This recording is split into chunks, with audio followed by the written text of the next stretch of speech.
Oke, tutorial hari ini Zhenjian, artinya bahu yang mengendap, tenggelam menurut di internal Wing Chun. Bahu yang mengendap ini artinya bahu ini harus satu garis dengan panggul, ya, harmoni dengan panggul bahu dan panggul harmoni. Artinya bahunya nggak boleh maju, ya, 1 mm pun juga nggak boleh. Kedua, tidak boleh sengaja ditekan turun begini, nggak boleh. Nah ya, beberapa di aliran bela diri dia neken di bahunya supaya turun, ini nggak boleh juga, ini tidak wajar ya. Jadi dia bahunya harus ditarik ke belakang kayak kita melakukan shoulder roll gitu. Waktu begini juga ke belakang dia hendak turun. Nah, kalau posisinya bagus, dadanya ini harus kendor di right. Jadi jangan pegang. Nah, jadi persendian bahu ini tetap harus bisa berputar dengan wajar. Ya. Oke. Sekarang tes. Nah, di sini. Kalau bahu saya sedikit maju ke depan, ya, meskipun intensi saya benar,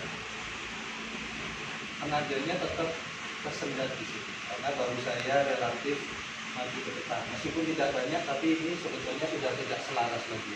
Jadi bahunya harus saya kembalikan agak ke belakang, selaras dengan panggul dari sini. Terus saya cuma menggunakan intensi untuk turun ke bawah. Nah, ini bahu.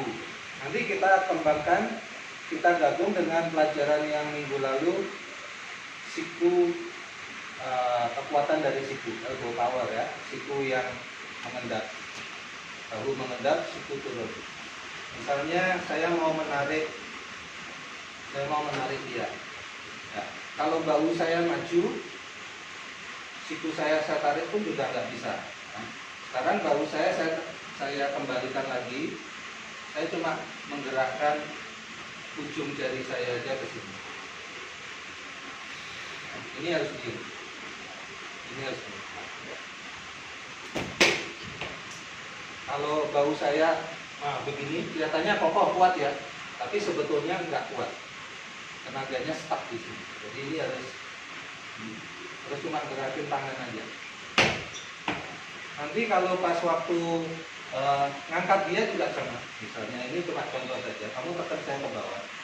Nah, kalau tangan saya mau ngangkat begini, nggak akan bisa. Beratnya berapa? Misalnya dia hampir 50 kilo dah. Nah, berarti saya seperti kayak ngangkat barbel 50 kilo. Susah kan? Tapi kalau bahu saya tarik ke belakang, saya cuma gerakan ujung dari saya. Sudah siap? Ya tiba-tiba. Jadi kalau saya pas waktu pelukan juga sama. Nah, kamu lihat dari sini ya. Kalau bahu saya maju ke depan, saya ngangkat dia. Kamu nggak bisa. Nah, oke, saya ngangkat dia ke sini, nggak bisa. Terus saya angkat ini nggak bisa. Jadi bahunya ini harus saya kembalikan ke posisinya. Nah, siku saya diem, saya cuma gerakin jari saya ke atas. Sudah siap? Saya tiba-tiba tarik. Nah, dari situ ya. Jadi aplikasinya yang minggu lalu sama, saya mau dorong dia juga sama. Kalau saya dorong bahu saya maju juga susah. Saya kombinasikan dengan siku, kalau bahu saya maju juga gagal. Jadi bahu ini harus kembali mengendap. Saya cuma gerakin siku dan tangan saja. Ya. Kamu pegang, misalnya tangan kita dipegang orang, nah, yang kuat. Nah, kalau siku saya bergerak, nggak akan bisa. Nah, siku saya harus diam, bahu saya harus mengendap. Saya cuma gerakin ini ke sini. Nah, jadi nanti di cisau, biasanya kadang-kadang orang tiba-tiba nangkep begini, karena dia gemes, bergetar, karena selalu kepukul, akhirnya biasanya kadang-kadang tangan kita dipegang terus. Oke, tiba-tiba kamu tangannya megang saya. Nah, ini kan. Nah, kalau begini gimana? Sama. Bahunya saya begini, saya cuma gerakin tangan aja. Nah, lagi ke sana. Tiba-tiba kamu megang tangan saya. Nah, ya, saya ke sana aja ya. Kalau saya salah, bahu saya tegang, bahu saya maju. Nah, nggak bisa kan? Nah, saya pakai pinggang pun juga bisa. Bahu diam, ngendap, saya cuma gerakin tangan kok. Tiba-tiba dia kayak lempar. Ya, oke, cukup.